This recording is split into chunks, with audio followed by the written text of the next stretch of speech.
Mr. Speaker, I move to declare vacant the position of Chairperson of the Committee on Appropriations. There's a motion. The chair hears no objection. Said motion is carried.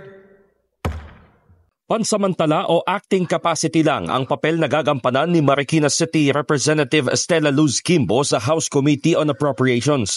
Ito ang paglilinaw ni House Secretary General Reginald Velasco matapos magbitiw sa pwesto bilang chairman ng Appropriations Panel si Congressman Elizalde Co dulot ng usaping pangkalusugan. Sabi ni Velasco, ang papel ni Quimbo ay hawakan ang official duties ng chairperson ng Appropriations Committee habang wala pang papalit kay Co. Kakailanganin kasi ng aksyon mula sa plenaryo para magkaroon ng bagong chairman ang panel.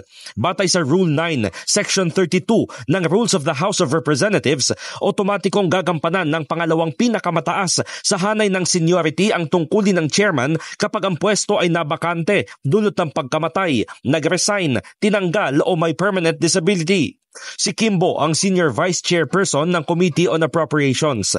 Samantala, sa isang panayam ay sinabi ni Quimbo na tutuparin pa rin nila ang mandato ng komite.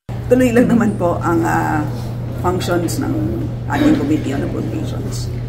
So, I was advised by the leadership na I am to ensure that our Committee on Appropriations will continue to function as before.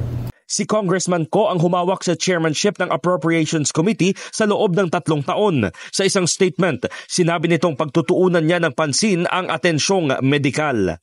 In the heart of changing lives, ito si Brigada Haji Caaminio ng 105.1 Brigada News FM Manila, The Music and News Authority.